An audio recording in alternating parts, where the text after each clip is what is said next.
सावरिया प्यारे रे मेरा दिल तुझ पे कुर्बान मुरलिया वाले रे मेरा दिल तुझ पे कुर्बान मुरलिया वाले रे।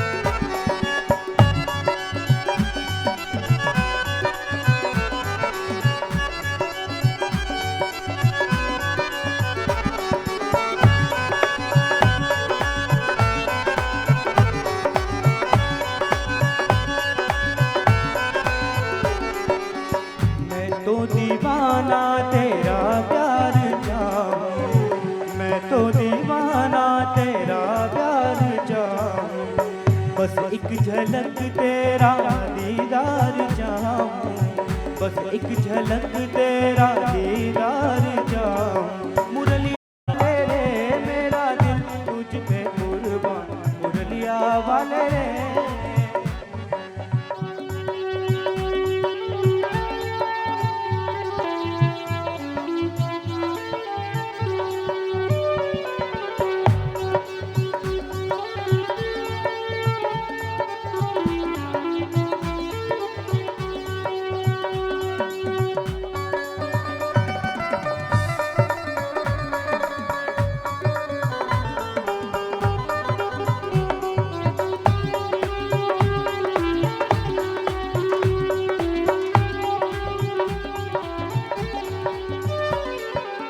चाहे मुझे कुछ कहे ये जमाना चाहे मुझे कुछ कहे ये जमाना पागल हुआ एक तेरा दीवाना पागल हुआ एक तेरा दीवाना चाहे मुझे कुछ कहे ये जमाना पागल हुआ एक तेरा दीवाना मुरलिया वाले रे सावरिया प्यारे रे मुरलिया वाले रे सावरिया प्यारे रे अब तो हो जा मेहरबान मुरलिया वाले रे मेरा दिल तुझ पे कुर्बान मुरलिया वाले रे मेरा दिल तुझ पे कुर्बान मुरलिया वाले रे।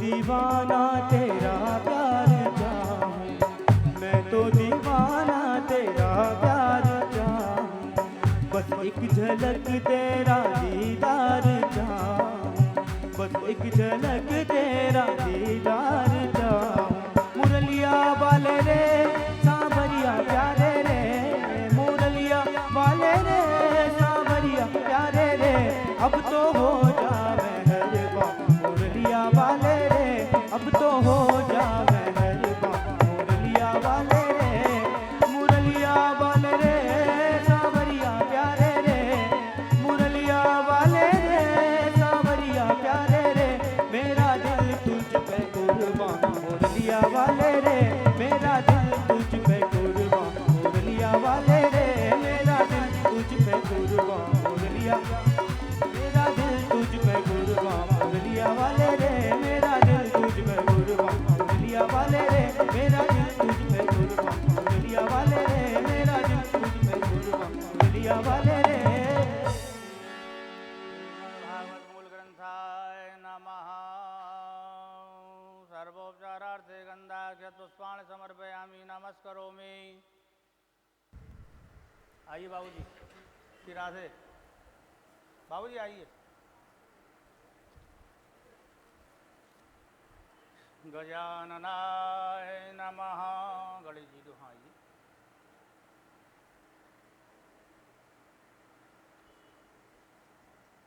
भक्ता जा जलाओ जा की तरीका दिया।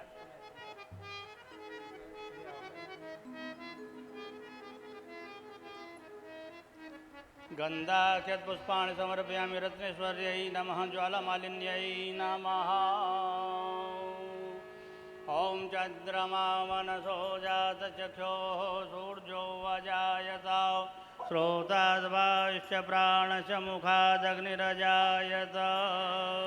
मंगल आरती प्रिया प्रीतम की, मंगल आरती प्रिया प्रीतम की, मंगल प्रीति रीति दोवन की, मंगल प्रीति रीति दोवन की, मंगल कांति हसनी दसनन की, मंगल मुरली बीना धुन की, मंगल आरती प्रिया प्रीतम की, मंगल आरती प्रिया प्रीतम की, मंगल वनिक त्रिभंग हरि की, मंगल सेवा सब सहचर की, मंगल सिर चंद्रिका मुकुट की, मंगल छवि नैनन में अटकी, मंगल आरती प्रिया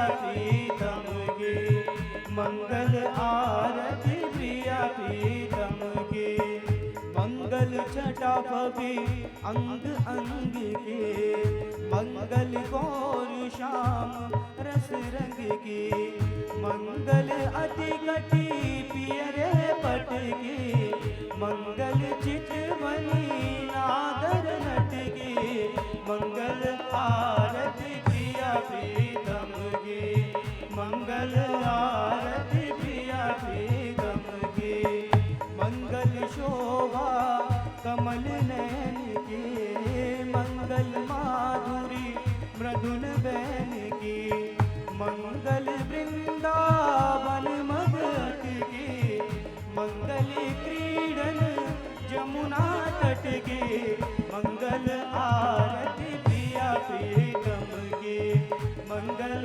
आरती प्रिया प्रीतम की, मंगल चरण अरुण तरुवन की, मंगल करनी भगति हरिजन की, मंगल जुगल प्रिया भावन की, मंगल श्री राधा जीवन की, मंगल आरती प्रिया प्रीतम की, मंगल आरती प्रिया प्रीतम की, मंगल प्रीति रीति दोवन की, मंगल आरती प्रिया प्रीतम की, मंगल आरती प्रिया प्रीतम की, मंगल आरती प्रिया प्रीतम की। आराध्यक्यं समर्पयामि पुराण पुरुषोत्तमाय नमः। ओं देवः शान्तिरन्तरिक्षे ओं शान्तिः पृथिवी शान्तिरापः शान्तिरोक्षुदयः शान्तिः वनस्पतयः शान्तिर्विश्वे देवाः शान्तिर्ब्रह्म शान्तिः सर्वगुं शान्तिः शान्तिरेव शान्तिः सामा शान्तिरेधि। पुष्पै देवाभिवन्दनं मारार्तिग्रहणं हस्ते पुष्पाण्यादाय मन्त्रपुष्पाञ्जलिं। हरिः ओं जग्नेन जग्नमयजन्त देवास्तानि धर्माणि प्रथमान्यासन्नौ तेहनाकं महिमानः सचन्द यत्र पूर्वे साध्याः सन्ति देवाः। ॐ राजाधिराजाय प्रसह्यसाहिने नमो वयं वै श्रवणाय कुर्महे समे कामान् कामकामाय मह्यं कामेश्वरो वै श्रवणो ददातु। कुबेराय वैश्रवणाय महाराजाय नमः। ॐ स्वस्ति साम्राज्यं भोज्यं स्वराज्यं वैराज्यं पारमेश्यं राज्यं राज्यमाधिपत्यमयं च मन्दपर्यायै स्यात् सार्वभौमः सार्वायुषयान्दादापरार्धा पृथिव्यै समुद्रपर्यन्ताय एकराडदे तदप्येतलोको अभिगीयतो मरुतः परिवेष्टारो मरुतस्यावसङ्ग्रहे आवेक्ष्य तस्य कामपरे विश्वे देवा च वासदेति ॐ विश्वतश्चक्षुरुत विश्वतो मुखो विश्वतो बाहुरुत विश्वतस्मात् सम्बाहुव्यां दमदितं पदत्रये द्यावा भूमि जनयन् दैव एकः ॐ एकदन्ताय विद्महे वक्रतुण्डाय धीमहि तन्नो दन्ति प्रचोदयात् ॐ आञ्जनेयाय विद्महे रामभक्ताय धीमहि तन्नो वीरा प्रचोदयात् ॐ नन्दनन्दनाय विद्महे यशोदानन्दनाय धीमहि तन्नः कृष्ण प्रचोदयात् ॐ वृषभानुजायै च विद्महे कृष्णवल्लभायै च धीमहि तन्नो राधा प्रचोदयात् श्रीवन्दिकावकुलचम्पकपाटलाब्जै पुन्नागजातकरवेलरसालपुष्पै बिल्वप्रभालतुलसीदलमञ्जरीभिः स्वां पूजयामि जगदीश्वर मे प्रसीद नानासुगन्धपुष्पाणि यदा कालो भवानि च पुष्पाञ्जलिर्मया दत्तो ग्रहणं परमेश्वरः मन्त्रपुष्पाञ्जलिं समर्पयामि भगवत्पादोत्तमाय नमः। बोलिए भागवत भगवान की, श्री वृंदावन बिहारी लाल की, वेदव्यास भगवान की, श्री सुखदेव भगवान की, आनंद बिहारी भगवान की जय जय श्री राधे श्याम।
स्वस्ति श्री गणेशाय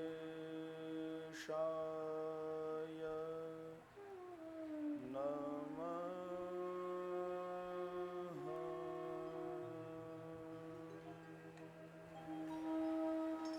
श्री सरस्वत्यै नमः। श्री गुरुभ्यो नमः।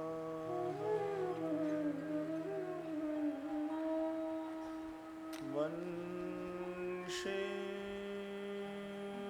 विभूषित करान् नवनीरदाभात्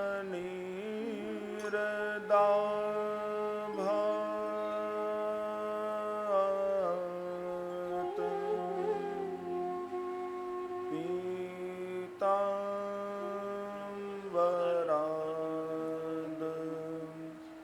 अरुण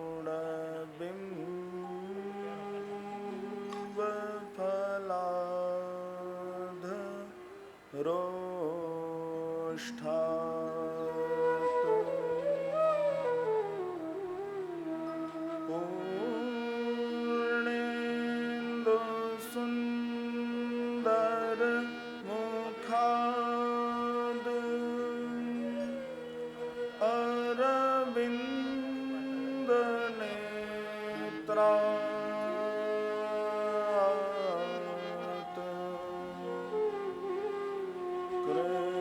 कृष्णात् परं किमपि तत्त्वमहं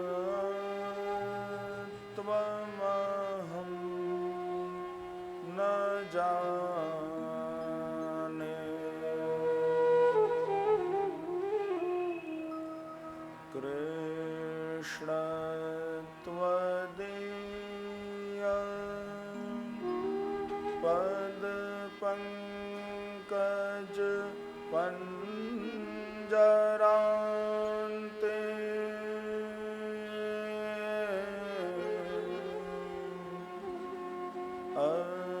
अद्यैव मे विशतु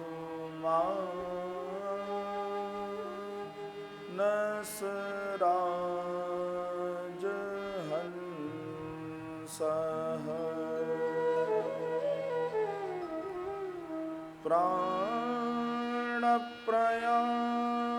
प्राणप्रयाणसमये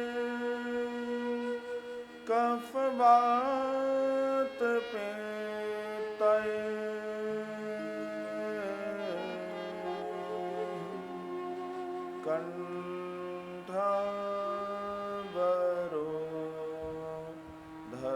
कण्ठावरोधनविधौ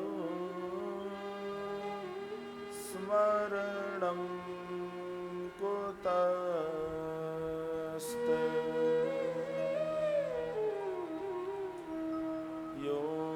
योऽन्तः प्रवेश्य मम वाचमिमां प्रसूता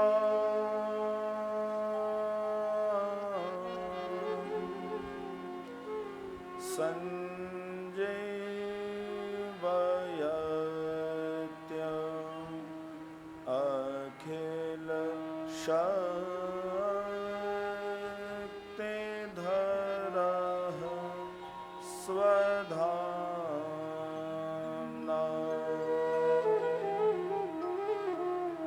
अन्यांश्च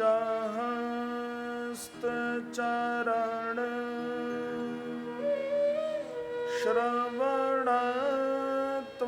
श्रवणत्वगाने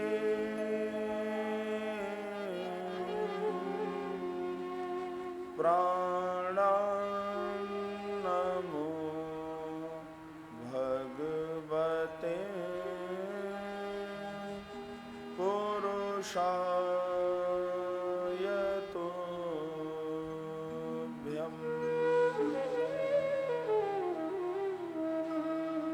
यं प्रव्रजन्त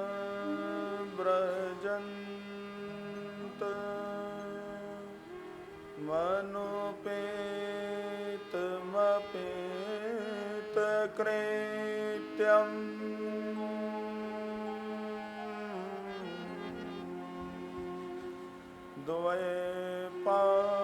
द्वैपायनो विरह कातर आजुहाव।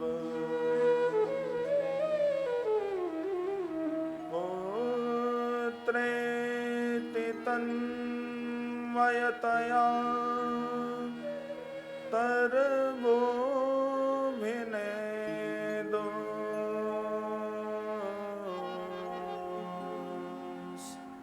तं सर्वभूत हृदयं मुनिमानतोऽस्मि।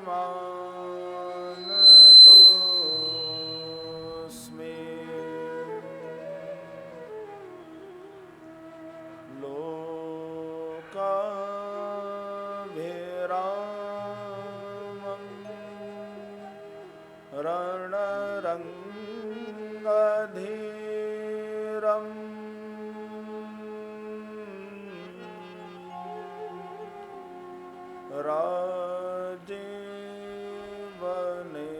राजीवनेत्रम्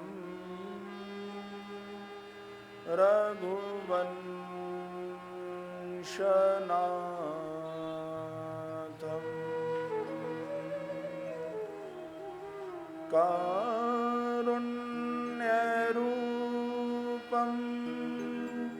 करुणाकरं तं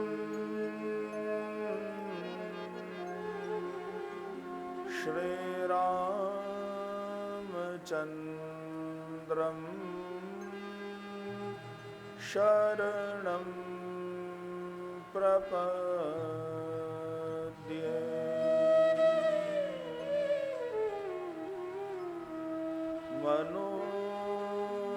मनोजवं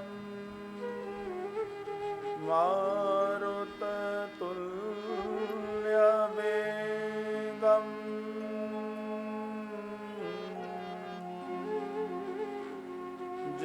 जितेन्द्रियं बुद्धिमतां वरिष्ठम्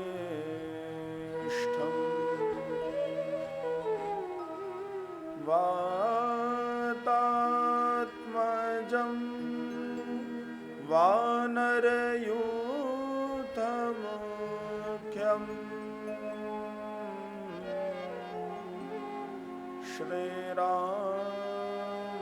श्रीरामदूतं शरणं प्रपद्ये।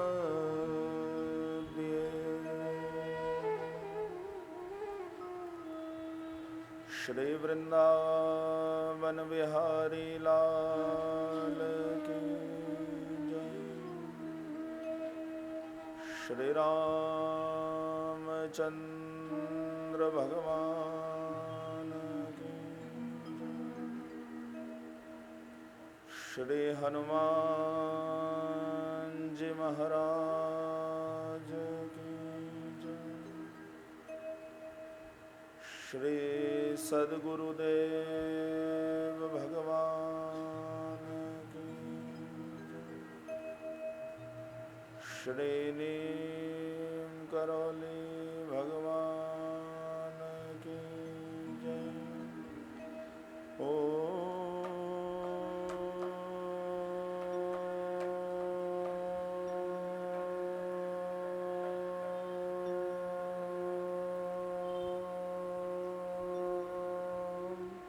नमः पार्वती पतये हर हर महादेव।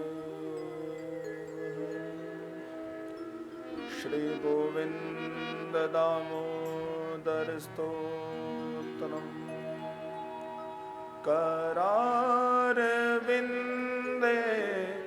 न पदारविन्दम् मुखारविन्दे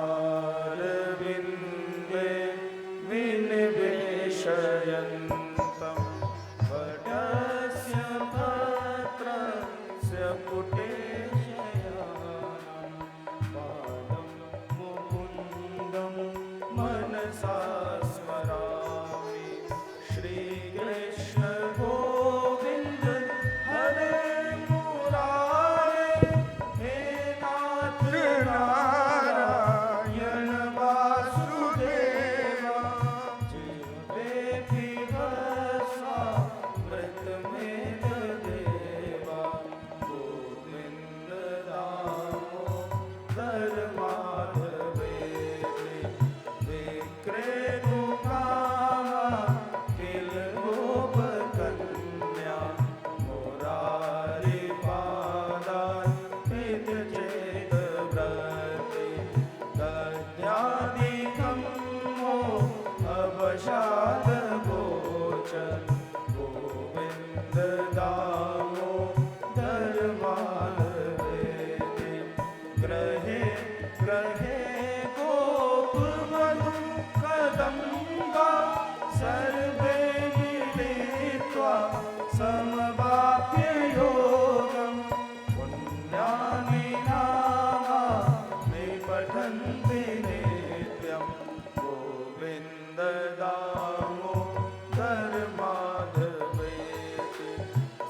संशयाना निलये निजेति नामानि विष्णो प्रवदन्ति मर्त्या ते निश्चितं तन्मयतां व्रजन्ति गोविन्द दामोदर माधवेति जिह्वे सदैवं भज सुन्दराणि नामानि कृष्णस्य मनोहराणि समस्तभक्तानि विनाशनानि गोविन्द दामोदर माधवेति सुखावसाने इदमेव सारं दुःखावसाने इदमेव गेयं देहावसाने इदमेव जाप्यं गोविन्द दामोदर माधवेति जिह्वे रसज्ञे मधुप्रिये त्वं सत्यं हितं त्वां परमं वदामि आवर्णयेता मधुराचराणि गोविन्द दामोदर माधवेति त्वामेव याचे मम देहि जिह्वे समागते दण्डधरे कृतान्ते वक्तव्यमेवं मधुरं सुभद्रा गोविन्द दामोदर माधवेति श्रीकृष्ण राधा वर गोकुलेश गोपाल गोवर्धननाथ विष्णु जिह्वे पिबस्वामृतमेतदेव गोविन्द दामोदर माधवेति करारविन्दे नपदारविन्दं मुखारविन्दे विनिवेशयन्तं वटस्य पत्रस्य पुटेशयानं बालं मुकुन्दं मनसा स्मरामि बालं मुकुन्दं मनसा स्मरामि बालं मुकुन्दं मनसा स्मरामि। जय जय श्री राधा रमण जय जय नवल किशोर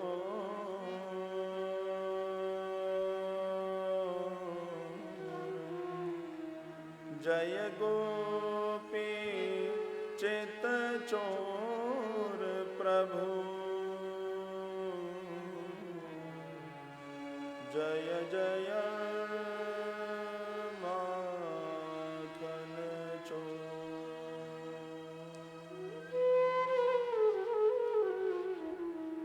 श्री महामंत्र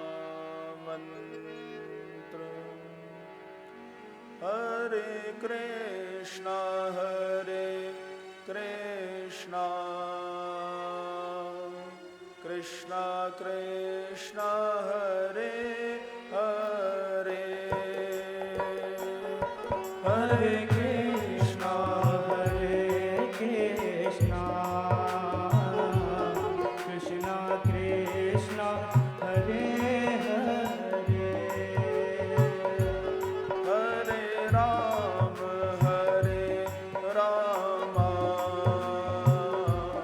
राम राम हरे हरे हरे राम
कृष्ण हरे हरे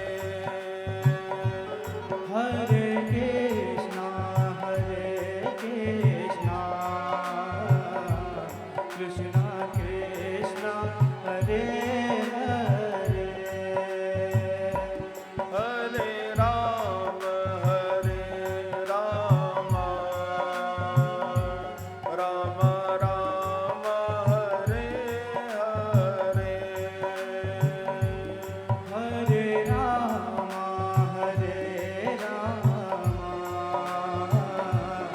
राम राम हरे हरे हरे कृष्णा कृष्णा कृष्णा हरे हरे हरे कृष्णा कृष्णा कृष्णा हरे हरे हरे राम राम राम हरे हरे हरे राम राम राम हरे हरे हरे कृष्णा कृष्णा कृष्णा हरे हरे हरे कृष्णा कृष्णा कृष्णा हरे हरे हरे राम राम राम हरे हरे हरे राम राम राम हरे हरे हे राधे राधे राधे राधे राधे राधे राधे प्रेम से भाव से राधे राधे श्यामा राधे राधे राधे श्यामा राधे राजा राम राम राम सीता राम राम राम राजा राम राम राम सीता राम राम राम राजा राम राम राम सीता राम राम राम राजा राम राम राम सीता राम राम राम राजा राम राम राम सीता राम राम राम राजा राम राम राम सीता राम राम राम राजा राम राम राम सीता राम राम राम राजा राम राम राम सीता राम राम राम जय राधे राधे राधे तू शाम से मिला दे राधे राधे राधे तू शाम से मिला दे राधे राधे राधे तू शाम से मिला दे राधे राधे राधे तू शाम से मिला दे राधे राधे राधे तू शाम से मिला दे राधे राधे राधे तू शाम से मिला दे राधे राधे राधे तू शाम से मिला दे राधे राधे राधे तू शाम से मिला दे राधे राधे राधे तू शाम से मिला दे राधे राधे राधे तू शाम से मिला दे राधे राधे श्यामा राधे राधे राधे श्यामा राधे राधे राधे श्यामा राधे राधे राधे श्यामा राधे राधे राधे श्यामा राधे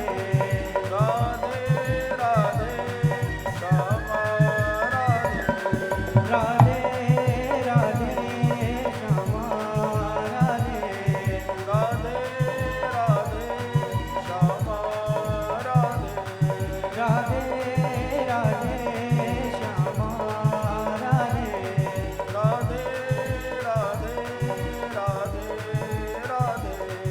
राधे राधे राधे राधे जय जय श्री राधे जय जय श्री राधे जय जय श्री राधे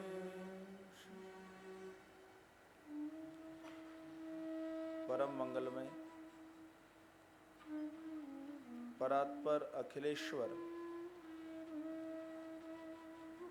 अकारण करुण करुणा वर्मालय भक्त वांछा कल्पतरु भवाब्दिपोतम श्री व्रजजन वंदन श्री वृंदावन चंदन श्री यशोदानंदन भगवान श्री बालकृष्ण की वांगमयी प्रतिमूर्ति श्रीमद् भागवत महापुराण। प्यारे प्रभु प्रेमियों, श्रीमद् भागवत सप्ताह ज्ञान यज्ञ अनुष्ठान के छठे दिवस की कथा को यहाँ प्रारंभ करते हैं। कल के कथा सत्र में भगवान शुकदेव ने राजा परीक्षित को भगवान श्री कृष्ण की गोवर्धन लीला का वर्णन किया। इंद्र के अभिमान को चूर करने के लिए और ब्रजवासियों के बीच में उनके प्रत्यक्ष देव की प्रतिष्ठा को स्थापित करने के लिए भगवान ने श्री गोवर्धन लीला को संपन्न किया। मेरे गोविंद हुए गिरिवरधारी। 7 वर्ष के श्री कृष्ण ने 7 कोस के गिरिराज पर्वत को 7 दिन रात्रि ही अपने हाथ के ऊपर धारण करके रखा और भगवान श्री कृष्ण कहलाए गिरिवरधारी। इंद्र को बाद में अपने अपराध का बोध हुआ तो उन्होंने भगवान श्री कृष्ण की स्तुति करके उनसे क्षमा मांगी। शुकदेव जी कहते हैं, राजा परीक्षित, भगवान श्री कृष्ण स्वयं गोवर्धन है और मेरे गोविंद ने कहा है कि शैलोस्मि, श्री गिरिराज मेरे ही स्वरूप हैं। गो माने भक्ति, गो माने ज्ञान, गो माने गाय। जिसकी शरण में जाने के बाद ज्ञान, भक्ति और गौ वंश का वर्धन होता हो उसको गोवर्धन कहा जाता है।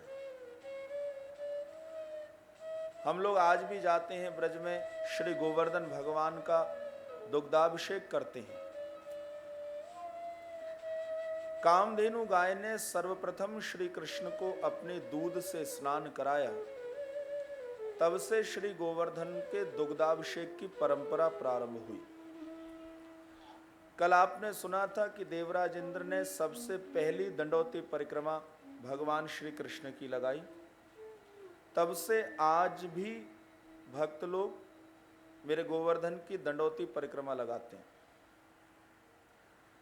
हम लोग श्री गोवर्धन की परिक्रमा करने के लिए जाएं, सर्वश्रेष्ठ परिक्रमा वही कहलाती है जिसमें हम मौन रहें। बोलते हुए यदि परिक्रमा की, परिक्रमा का फल तो मिलेगा, लेकिन परिक्रमा का सर्वश्रेष्ठ फल मौन होकर के परिक्रमा देने में होता है। अथवा तो आप हाथ में तुलसी की माला लेकर के मेरे गोविंद के किसी सुंदर मंत्र का जप करते हुए श्री गोवर्धन की परिक्रमा लगा सकते हैं। श्री गोवर्धन के आसपास अनेक पवित्र सरोवर हैं।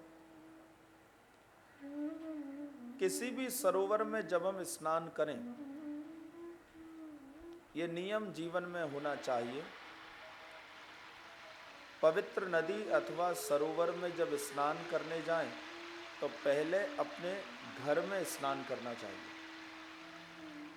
स्नान करके ही किसी पवित्र नदी अथवा सरोवर में स्नान करना चाहिए। अब लोग तो सीधे ही उठते हैं और जा करके स्नान कर लेते हैं।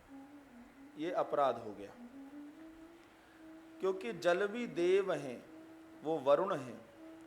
और जैसे हम अपवित्र होके भगवान के मंदिर में नहीं जाते, हम अपवित्र होकर के यज्ञ नहीं करते, ऐसे ही अपवित्र अवस्था में भगवान वरुण का स्पर्श करना भी अपराध ही है।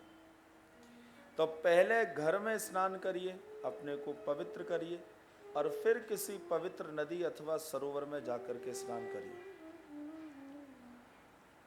श्री गोवर्धन की परिक्रमा जब लगाई जाती है तो परिक्रमा का एक नियम ये भी होता है कि हम परिक्रमा को बीच में अधूरा ना छोड़ें, और जब परिक्रमा लगाएं तो बीच परिक्रमा से उल्टा लौट करके कभी नहीं आना चाहिए, परिक्रमा को पूर्ण करना चाहिए।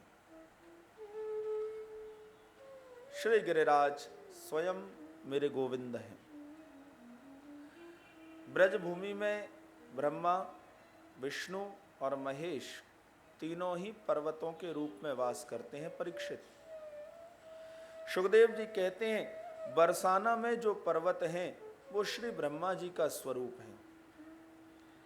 गोकुल में जो पर्वत हैं वो भगवान शंकर का स्वरूप है, और श्री गोवर्धन जो हैं वो स्वयं नारायण स्वरूप है। ब्रह्मा, विष्णु, महेश तीनों पर्वत के रूप में ब्रज में वास करते हैं। मेरे गोविंद ने गोवर्धन के रूप में 56 भोग को स्वीकार किया। आज भी ब्रजवासी लोग दीपावली के अगले दिन बड़े प्रेम और भाव से श्री गोवर्धन का अन्नकूट उत्सव अपने घरों में मनाते हैं। 56 भोग ठाकुर जी को लगाया जाता है। आज भी लोग गोवर्धन जाते हैं, 56 भोग लगाते हैं। अब मन में ये प्रश्न उठता है कि महाराज 56 भोग ही क्यों लगाया जाता है? अरे 55 भोग लगा दे, 57 लगा दें, ये 56 से ही कोई बात है क्या? 56 भोग क्यों? भगवान श्री कृष्ण की अष्टयाम सेवा होती है। 8 प्रकार से प्रभु को भोग लगाया जाता है। तो भगवान श्री कृष्ण ने सोचा कि इंद्र के अभिमान को दूर करने के लिए जब मैं ये लीला करूं तो मुझे 7 दिन रात्रि श्री गोवर्धन पर्वत को अपने हाथ की उंगली पर धारण करके रखना होगा। तो चलो 7 दिन रात्रि के अनुपात में पहले ही भोग को मैं स्वीकार करूं। तो 7 का गुणा जब 8 से होता है तो कितना आता है? 56 ही तो आता है ना। इसीलिए भगवान ने 56 भोग पहले ही लगा लिया। और देखो 56 भोग लगा करके फिर 7 दिन रात्रि श्री गोवर्धन को धारण करके रखा। ये सब बिल्कुल गणित के अनुसार है। ऐसा नहीं है कि कुछ भी समझ में आया और कर लिया और लिख लिया। हर बात के पीछे कोई ना कोई आधार है। आज भी हम 56 भोग लगाते हैं ठाकुर जी का। मीठा भी बनाते हैं, नमकीन भी बनाते हैं। मीठा खाने से, नमकीन खाने से, मीठा माने चीनी, नमकीन माने नमक।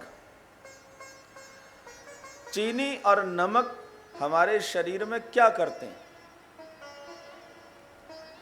चीनी जब हम खाते हैं तो भैया राग होता है, और नमक जब खाते हैं तो द्वेष होता है। राग को चीनी जन्म देती है और द्वेष को नमक जन्म देता है। मीठे से राग है और नमकीन से द्वेष है। और महात्मा लोग जो भगवान को सिद्ध करते हैं सज्जनों, मैं आपको बताऊं, वे सबसे पहले नमक और चीनी का ही त्याग करते हैं। यदि भगवान को सिद्ध करना हो तो जीवन में से नमक और चीनी को हटा देना चाहिए। और जो इनका त्याग करके भगवान का यजन भजन करता है उसे भगवान सिद्ध होते हैं। तो सिद्ध महात्मा कभी नमक और चीनी को ग्रहण नहीं करते। महाराज भगवान ने सुंदर लीला संपन्न की। एक प्रश्न यहां उठता है कि भगवान ने अपराध होने के बाद श्री ब्रह्मा जी को क्षमा ना किया, लेकिन अपराध करने के बाद देवराज इंद्र को क्षमा कर दिया। तो प्रभु ने ऐसा भेद क्यों किया? यदि पद की दृष्टि से देखा जाए तो श्री ब्रह्मा जी देवराज इंद्र से बहुत बड़े हैं। यदि आयु की दृष्टि से देखा जाए तो श्री ब्रह्मा जी की आयु देवराज इंद्र से बहुत बड़ी है। यदि ज्ञान की दृष्टि से देखा जाए तो श्री ब्रह्मा जी देवराज इंद्र से बहुत आगे हैं। यदि अपराध की दृष्टि से देखा जाए तो श्री ब्रह्मा जी का अपराध देवराज इंद्र के अपराध से बहुत छोटा है। और यदि स्तुति के श्लोकों की संख्या के अनुसार देखा जाए तो श्रीमद् भागवत में श्री ब्रह्मा जी की स्तुति देवराज इंद्र की स्तुति से बहुत बड़ी है। फिर भगवान ने ब्रह्मा जी को ना कहा कि जाओ मैंने आपको क्षमा किया, और इंद्र को कह दिया कि जाओ इंद्र अब मैंने तुमको क्षमा किया, स्वर्ग के सिंहासन पर बैठ करके श्री गोवर्धन का भजन करो। यह भेद क्यों हुआ? श्री ब्रह्मा जी ने जब अपराध किया तो उन्होंने 1 वर्ष तक ग्वाल बाल और बछड़ों को मेरे गोविंद से दूर कर दिया और ब्रह्मलोक में माया के पलंग पर सुला दिया। लेकिन देवराज इंद्र ने जब अपराध किया तो 7 दिन रात्रि ब्रजवासियों को, गायों को, बछड़ों को श्री गोवर्धन के नीचे मेरे गोविंद के पास ला करके खड़ा कर दिया। जो ब्रजवासियों को, जो बछड़ों को प्रभु से दूर कर दे, वो पद में ब्रह्मा ही क्यों ना हो, भगवान उसके अपराध को क्षमा नहीं करते। और किसी का अपराध कितना ही बड़ा क्यों ना हो, लेकिन यदि उस अपराध से ब्रजवासी गाय मेरे प्रभु के पास आकर के खड़े हो जाएं, तो भगवान उस अपराध को क्षमा कर देते हैं। इंद्र को क्षमा किया लेकिन श्री ब्रह्मा जी को नहीं। अब श्री ब्रह्मा जी के मन में तो रहा कि प्रभु ने मुझे क्षमा ना किया, तो वे भगवान शंकर के पास गए और भगवान शंकर से जाके कहा कि हे भोलेनाथ, मैंने 1 वर्ष तक ग्वाल बाल और बछड़ों को चुरा के प्रभु से दूर कर दिया। अपराध का बोध होने के बाद मैंने स्तुति भी की, लेकिन मेरे गोविंद ने मुझे क्षमा ना किया। अब आप ही बताइए कि मैं ऐसा क्या उपाय करूं जिससे श्री कृष्ण मुझे क्षमा कर दें। भगवान शंकर ने कहा, हे ब्रह्मा जी, अब तो एक ही उपाय है। ब्रज में श्री वृंदावन के पास भांडीर वन है।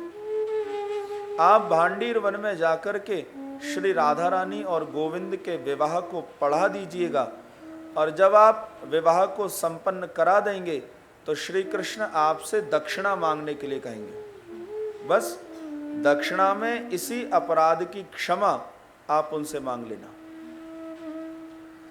प्राय लोग पूछते हैं कि श्री राधा रानी और गोविंद का विवाह हुआ या नहीं। दोनों का विवाह हुआ है, ध्यान रखना। और जिस स्थान पर यह विवाह हुआ है वो आज भी ब्रज में भांडीर वन के नाम से जाना जाता है।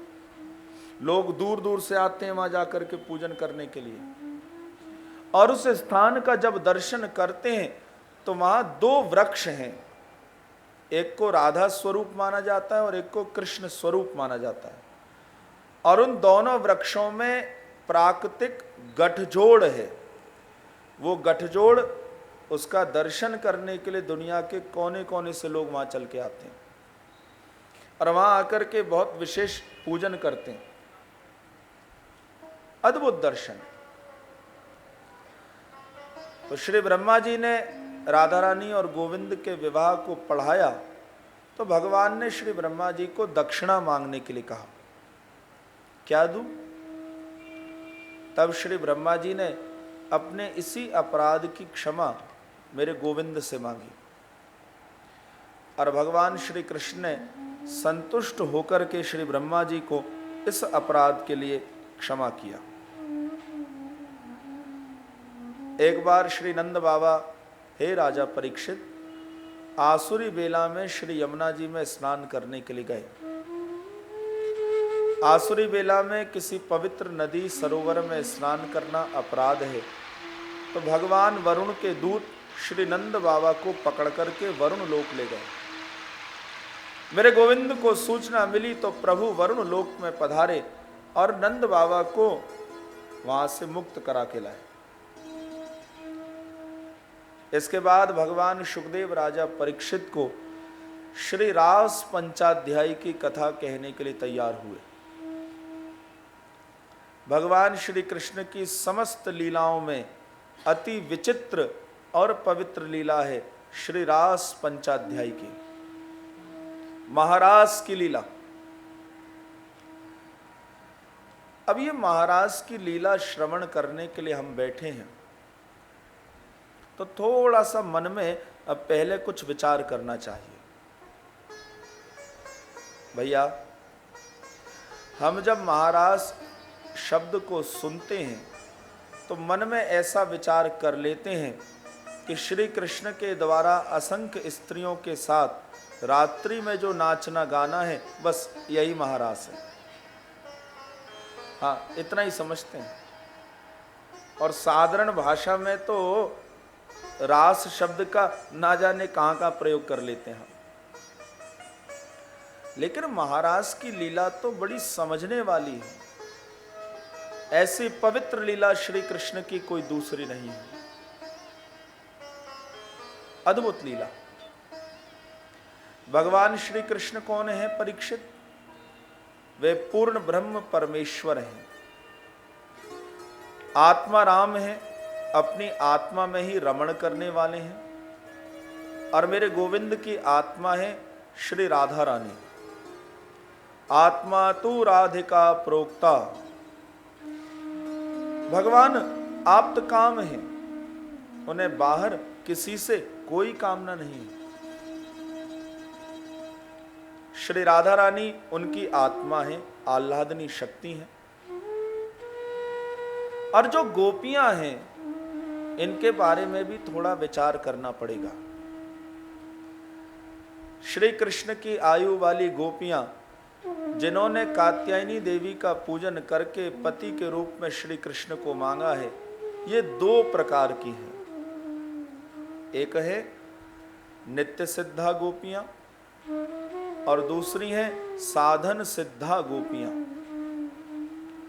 नित्य सिद्धा गोपियां वे हैं जो गोलोक धाम से श्री राधा रानी और गोविंद के साथ इस ब्रजभूमि में अवतार लेकर के आई हैं। ये नित्य ही प्रिया और प्रियतम के साथ वास करती हैं। और साधन सिद्धा गोपियां कई प्रकार की हैं। इनमें से कुछ हैं वेद की मूर्तिमान श्रुतियां, कुछ हैं इनमें से ऋषिजा गोपियां। भगवान श्री राम जब दंडकारण्य में पधारे तो दंडक वन के महात्माओं ने प्रभु की सुंदर छवि को देख करके मन में महाराज की इच्छा को रखा। भगवान श्री राम से प्रार्थना की तो मेरे प्रभु ने कहा, ये मर्यादा पुरुषोत्तम का अवतार है। इसके बाद द्वापर में मैं लीला पुरुषोत्तम श्री कृष्ण के रूप में अवतार लूं, तो आप सब ब्रज में गोपियों के रूप में अवतार लेना, और मैं आपके साथ महाराज की लीला को अवश्य संपन्न करूंगा। भैया, ये दंडक वन के महात्मा भी गोपियों के रूप में अवतार लेके आए हैं। इनमें कुछ हैं जनकपुर की कन्याएं। भगवान श्री राम जब जनकपुर में पधारे तो जनकपुर की कुंवारी कन्याओं ने प्रभु की छवि को देख करके अब मन में उनके साथ महाराज की इच्छा को रखा।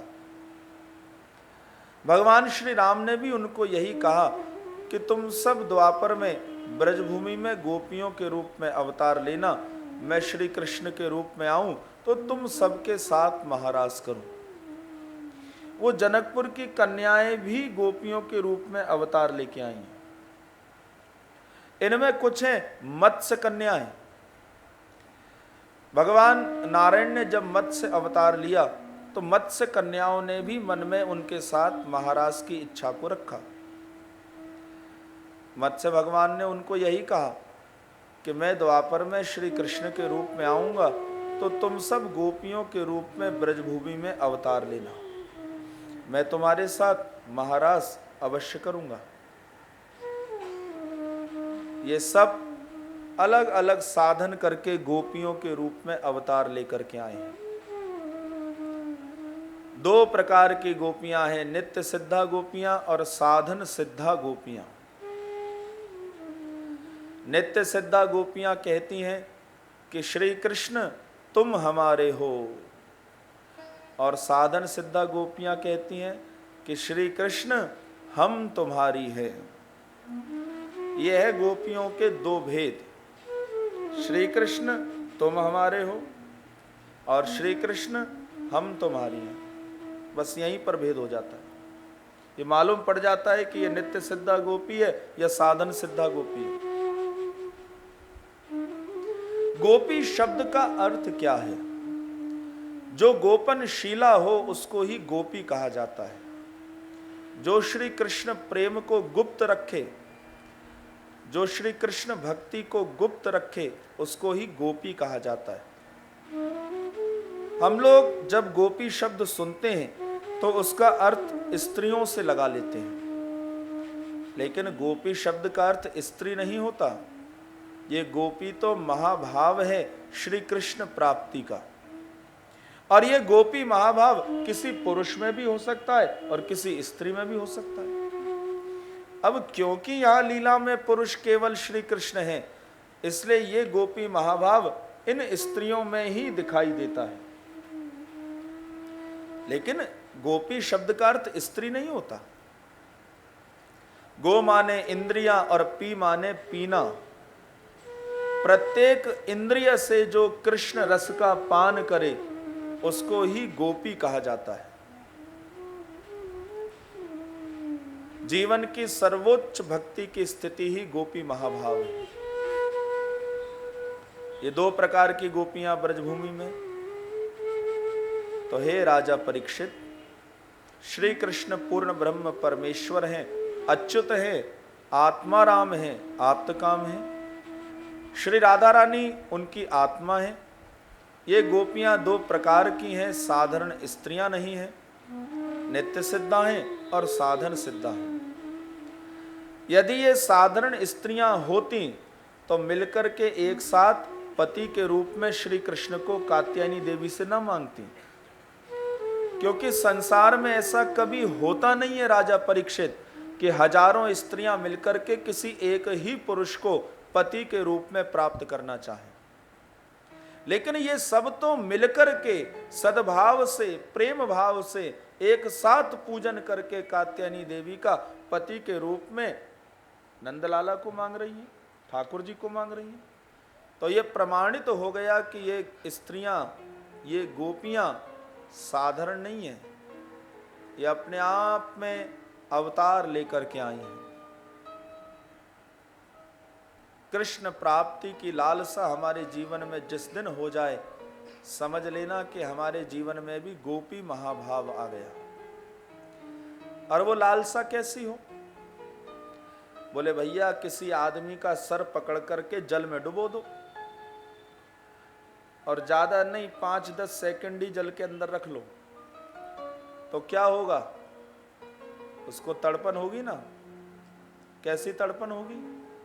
जल्दी बाहर निकालो, नहीं मैं मर जाऊंगा। तो जिस दिन जीवन में ऐसी तड़पन श्री कृष्ण के लिए आ जाए तो समझना कि गोपी महाभाव हमें जीवन में प्राप्त हो गया। ऐसी तड़पन चाहिए, तभी भगवान आते हैं। हाँ महाराज, रसगुल्ला खाने से भगवान नहीं आते, ये तड़पन चाहिए। गोपी महाभाव जीवन में हो। श्री कृष्ण की आयु वाली गोपियां, इनके मन में मेरे गोविंद के साथ महाराज की इच्छा है परीक्षित, लेकिन ये महाराज तब तक संपन्न नहीं हो सकता जब तक श्री कृष्ण के मन में गोपियों के साथ महाराज की इच्छा जागृत ना हो। अब गोपियों के मन में है, श्री कृष्ण के मन में अभी नहीं। और समय बीतता हुआ आया, आ गई शरद पूर्णिमा की दिव्य रात्रि, और जैसे ये शरद पूर्णिमा की दिव्य रात्रि आई, मेरे गोविंद के मन में भी श्री राधा रानी और गोपियों के साथ महाराज की इच्छा जागृत हो गई। अब तो श्री कृष्ण के मन में महाराज आ गया। तो महाराज की लीला संपन्न होगी। रस मर्यादा की पुष्टि ही महारास है। अपने अंदर जो रस है उसे सामने वाले के अंदर स्थापित कर दिया जाए, इसको ही रस मर्यादा की पुष्टि कहते हैं।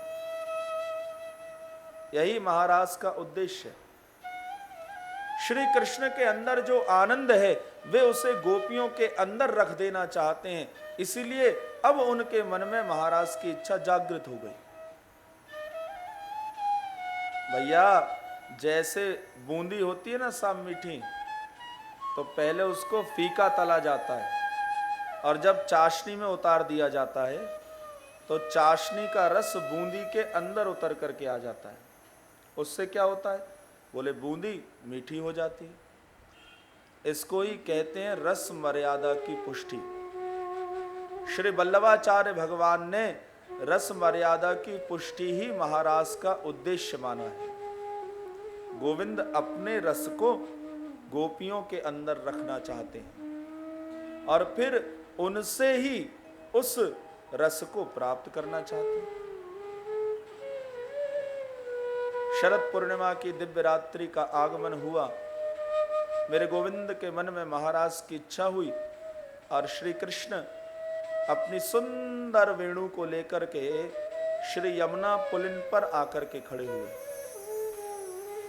भगवान पीता रात्रि शरदोत फुल्ल मल्लिका वीक्षरन्तुम मनश्चक्रे योग मायाम उपाश्रितः। परीक्षित, सावधान हो जाना, ये साधारण मनुष्य की लीला नहीं जो अब होने के लिए जा रही है। भगवान पीता रात्रि, ये भगवान की लीला है, इसलिए उसी भाव से इसका दर्शन करना। मेरे गोविंद को साधारण मनुष्य मान करके इस कथा को न सुनना। भगवान ने सोचा कि एक शरद पूर्णिमा की रात्रि में हजारों गोपियों के साथ महाराज नहीं हो सकता, इसलिए यमुना किनारे खड़े खड़े मेरे प्रभु ने एक साधारण शरद पूर्णिमा की रात्रि में अनेकों रात्रियों का समावेश कर दिया। इस रात्रि का विस्तार किया।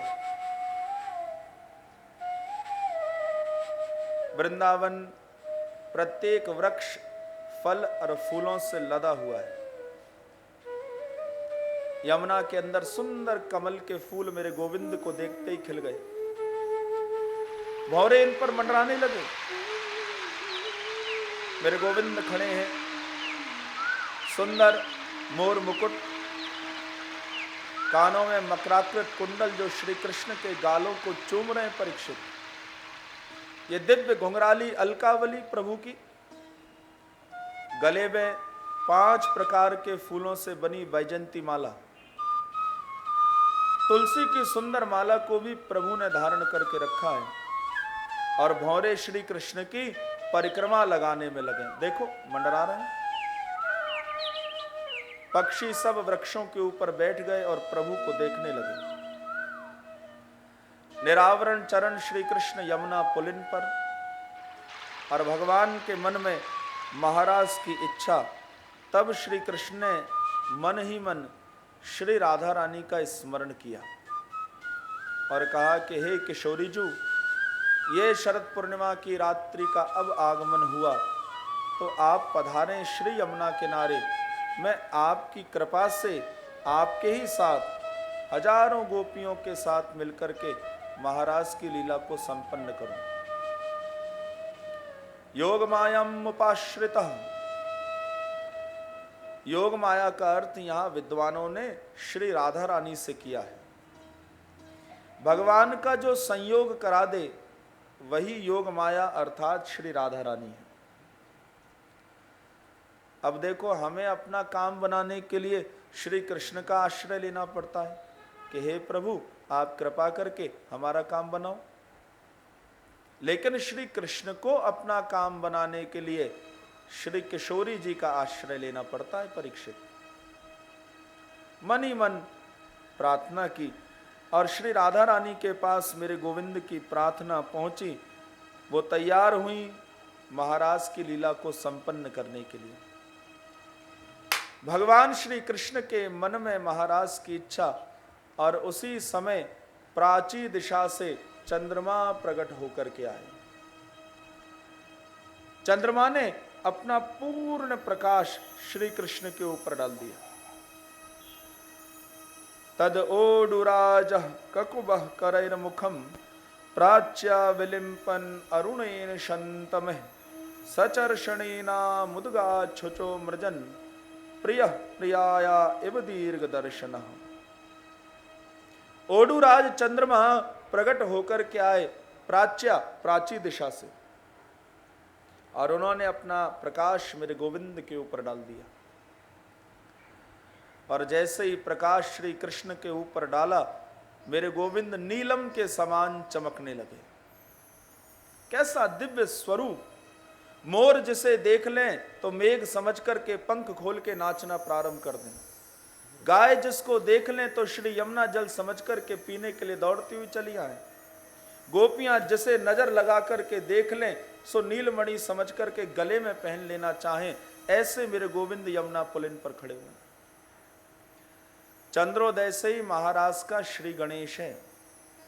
ये चंद्रमा गोपियों के विरह के ताप का हरण करने के लिए प्रकट हुआ है। परीक्षित, श्री कृष्ण विरह के ताप में जल रही हैं, महाराज चाहती हैं ये चंद्रमा प्रकट होके उनके ताप का हरण कर रहा है। दो पूर्ण चंद्र हैं यहाँ, आकाश में शरद पूर्णिमा के चंद्र और धरती पर श्री कृष्ण चंद्र। ये आकाश का चंद्रमा भी पूर्ण है, ये धरती पर खड़े हुए श्री कृष्ण भी पूर्ण है। और महाराज मेरे गोविंद ने देखा चंद्रमा को, चंद्रमा ने देखा श्री कृष्ण को, तो भगवान समझ गए कि महाराज की लीला का श्री गणेश हो गया है। चंद्रमा से कई संबंध हैं मेरे प्रभु के। ये महाराज की लीला काम विजय की लीला है। काम विजय प्रख्यापनार्थम सेयम रास लीला। अब देखो, काम संकल्प से होता है, संकल्प मन से होता है, और ये मन चंद्रमा से ही बना है, इसलिए चंद्रमा काम के दादा है। और इस लीला में चंद्रोदय ये अपने आप में बड़ा महत्वपूर्ण है। दूसरा, ये चंद्रमा मेरे गोविंद के पूर्वज है। श्री कृष्ण चंद्रवंश में आए हैं, इसलिए ये मेरे गोविंद के लिए आदरणीय है। ये चंद्रमा मेरे भगवान श्री कृष्ण के साले भी हैं। का हमारा चंद्रमा श्री कृष्ण के साले कैसे हो गए? बात जरा समझ में ना आई। कैसे हो गए भैया? समुद्र मंथन जब हुआ तो क्षीर सागर से चंद्रमा भी निकले और लक्ष्मी जी भी वहीं से प्रकट होकर के आए। लक्ष्मी और चंद्रमा भाई बहन हैं। लक्ष्मी का विवाह नारायण से हुआ है, वे ही नारायण श्री कृष्ण है, तो चंद्रमा उनके साले हो गए ना सब। ये एक संबंध भी है।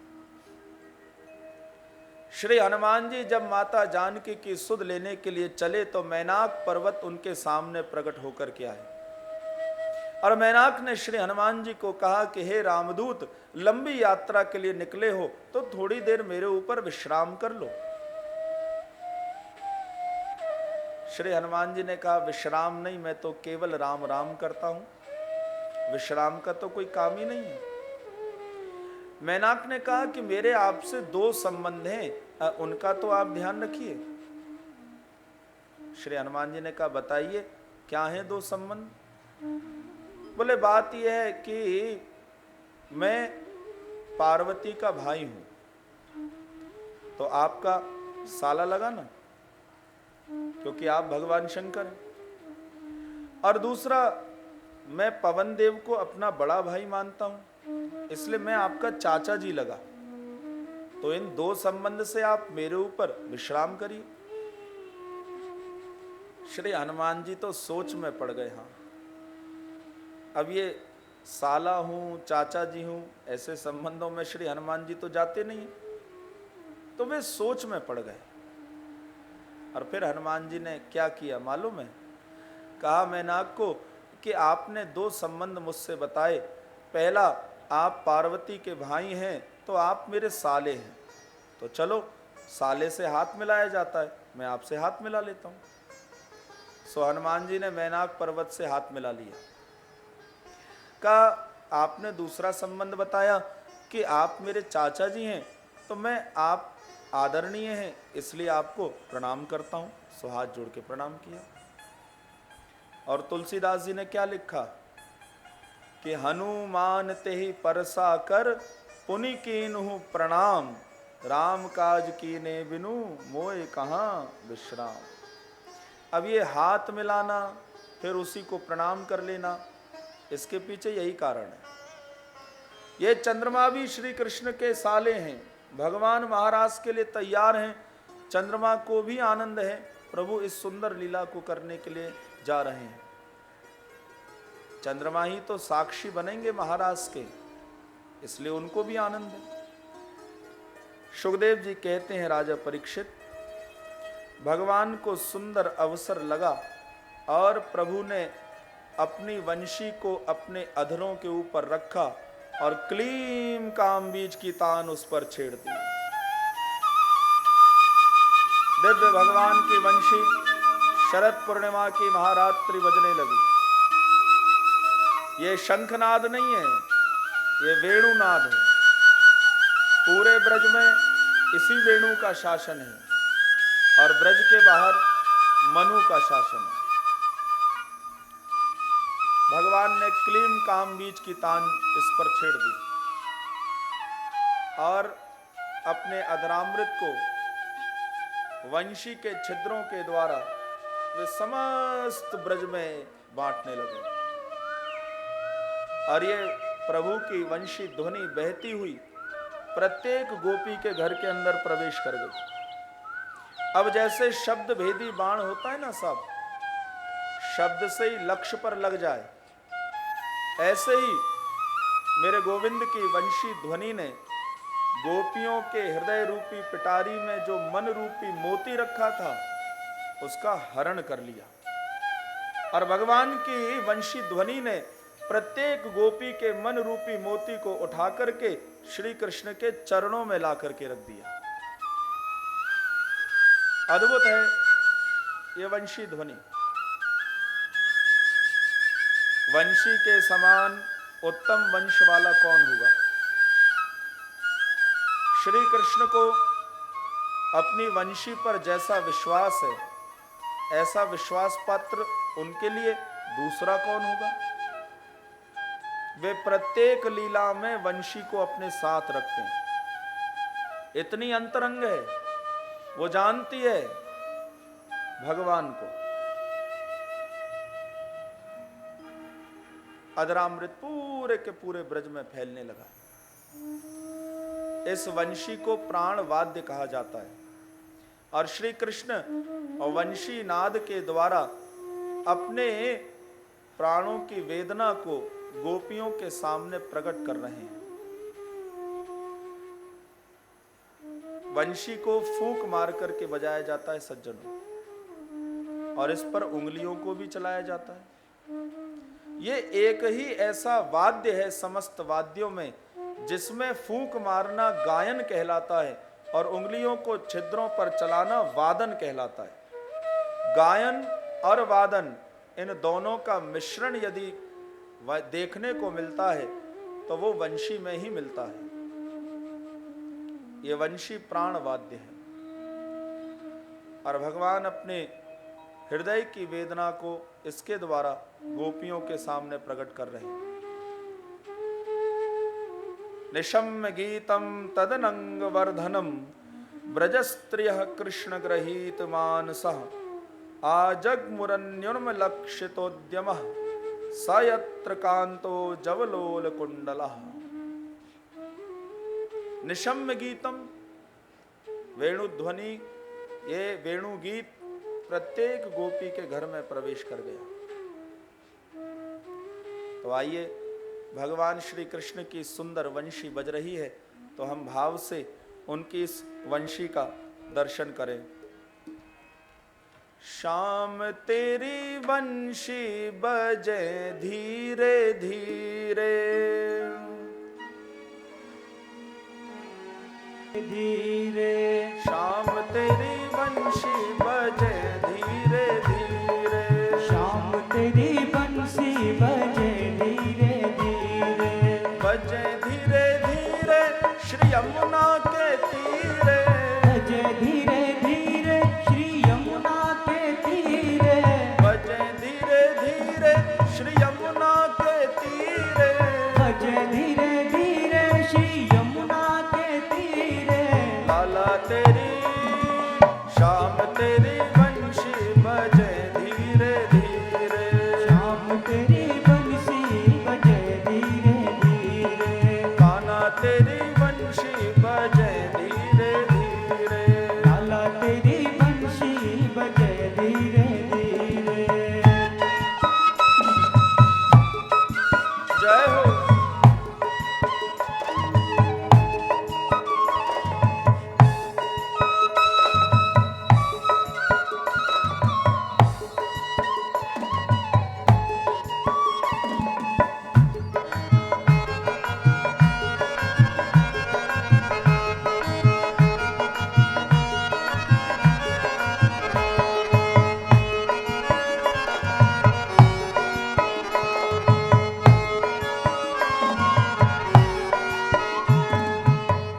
उत्को मथुरा इत वृंदावन, उत्को मथुरा इत वृंदावन, उत्को मथुरा इत वृंदावन, उत्को मथुरा इत वृंदावन, बीच में गैया चरे धीरे धीरे, बीच में गैया चरे धीरे धीरे, शाम तेरी वंशी बजे धीरे धीरे, शाम तेरी बंसी बजे धीरे धीरे।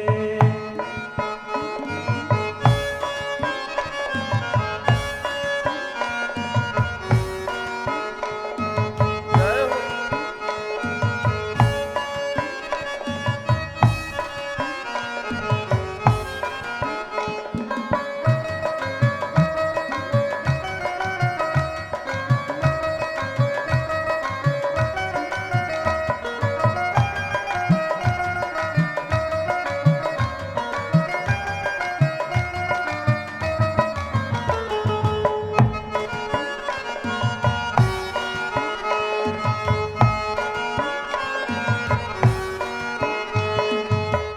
उत्को गोकुल इतको मथुरा, उत्को गोकुल इतको मथुरा, उत्को गोकुल इतको मथुरा, उत्को गोकुल इतको मथुरा, बीच में यमुना बहे धीरे धीरे, बीच में यमुना बहे धीरे धीरे, ओ लाला तेरी वंशी बजे धीरे धीरे, लाला तेरी बंसी बजे धीरे धीरे।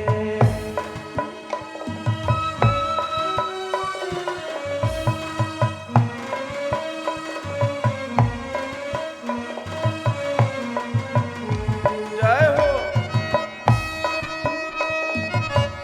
बोलो कृष्ण कन्हैया लाल की जय हो।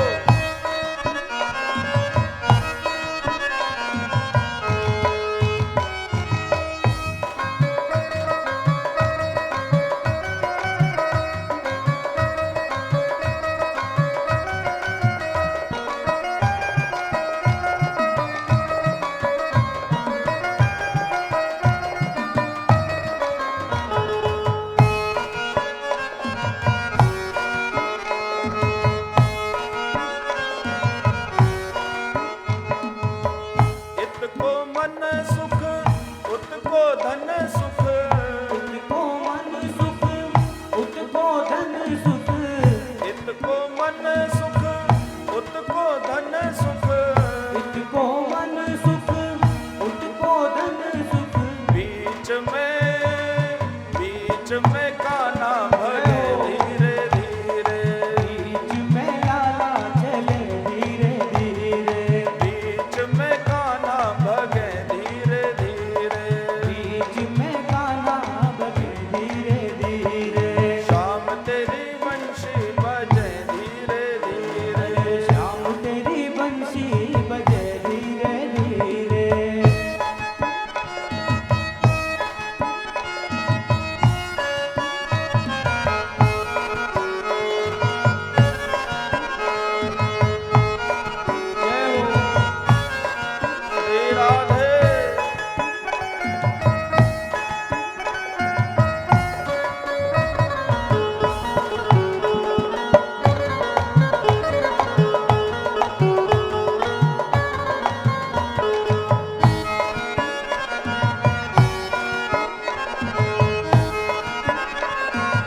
राधा कृष्ण झूला झूले धीरे धीरे, राधा कृष्ण झूला झूले धीरे धीरे, राधा कृष्ण झूला झूले धीरे धीरे, राधा कृष्ण झूला झूले धीरे धीरे। शाम तेरी बंशी बजे धीरे धीरे, शाम तेरी बंशी बजे धीरे धीरे। जय हो हरि बोल।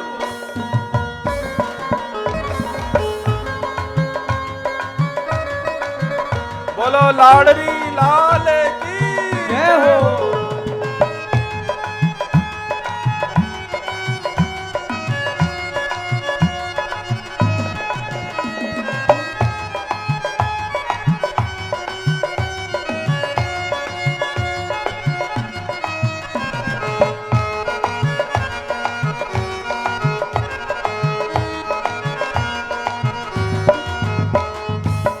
कदम की डारी पे झूला पड़ो है, कदम की डाली पे झूला पड़ो है, कदम की डारी पे झूला पड़ो है, कदम की डाली पे झूला पड़ो है।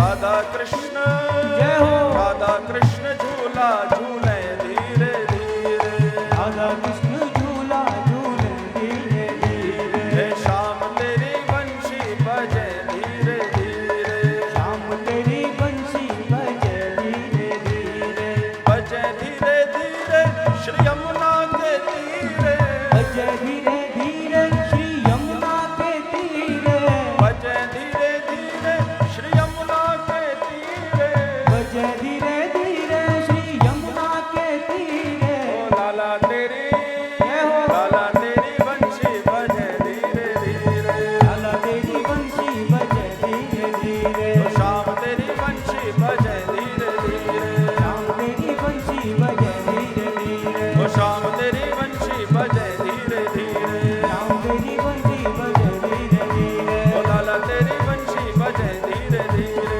लाला तेरी बंशी बजे धीरे धीरे, ओ गोविंद तेरी बंशी बजे धीरे धीरे, गोविंद तेरी बंशी बजे धीरे धीरे, प्रभु तेरी बंशी बजे धीरे धीरे, प्रभु तेरी बंशी बजे धीरे धीरे, शाम तेरी बंशी बजे धीरे धीरे, शाम तेरी बंशी बजे धीरे धीरे, शाम तेरी बंशी बजे धीरे धीरे, शाम तेरी बंशी बजे धीरे धीरे, लाला तेरी बंशी बजे धीरे धीरे। लाला तेरी बंशी बजे धीरे धीरे। बोलिए कृष्ण चंद्र भगवान की